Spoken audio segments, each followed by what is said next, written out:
Comment tu t'es rendu compte que on a pu la trouver? Contre cette sécurité d'occupation, les femmes figurent parmi les groupes. Maintenant, la terre pour ces femmes est un des obstacles les plus sérieux à l'accroissement de la production immobilière. Il s'agit en effet du groupe le plus vulnérable dans l'accès à la propriété foncière.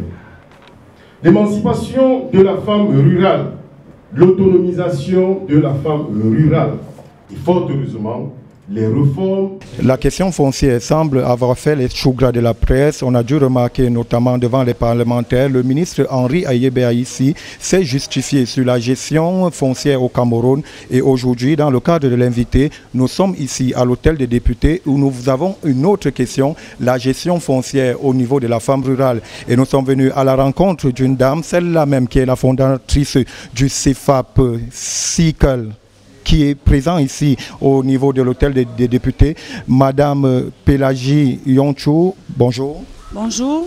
Oui, aujourd'hui nous sommes là pour une question foncière et dans les thématiques qui étaient abordées, c'est l'état des lieux qui était présent. Quel est l'état des lieux aujourd'hui de la question foncière, notamment au niveau de la femme rurale?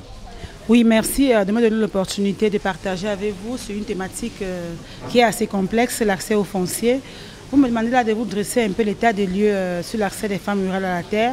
Je dirais que de manière générale, parce que dans le cadre de ce colloque qui nous a réunis à l'hôtel des députés depuis hier, nous avons eu des participants qui viennent des dirigeants du Cameroun, donc nous avons eu beaucoup de partage d'expériences.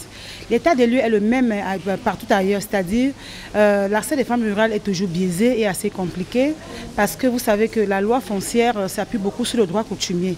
Et vous savez, quand on dit droit coutumier en Afrique, au Cameroun en particulier, nous sommes les Bantous, la femme est toujours en arrière-plan.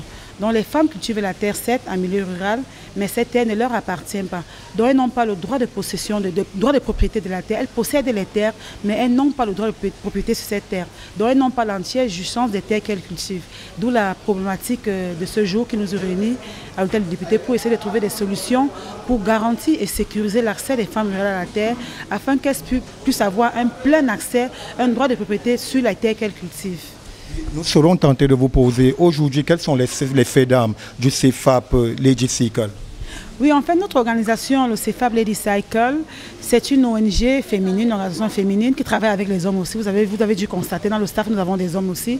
Parce que lorsque nous parlons de l'égalité des genres, nous n'avons pas l'ambition de créer un monde uniquement avec les femmes. C'est les hommes et les femmes ensemble. Notre organisation existe depuis 2003. Notre organisation œuvre dans tout ce qui peut contribuer au développement social et économique des femmes. Nous avons des programmes d'activité sur la thématique droits des femmes, autonomisation des femmes, promotion du leadership et de l'entrepreneuriat féminin.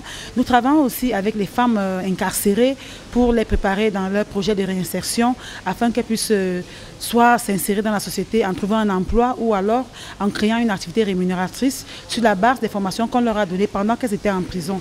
Nous travaillons aussi avec les femmes rurales notamment, nous sommes là sur un projet avec les femmes rurales.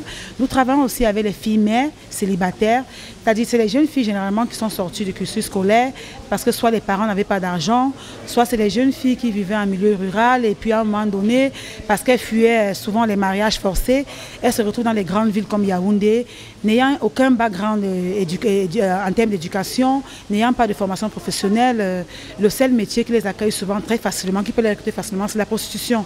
Donc beaucoup se retrouvent avec les grossesses indésirées, les grossesses involontaires, du coup elles se retrouvent mères, célibataires et défavorisées.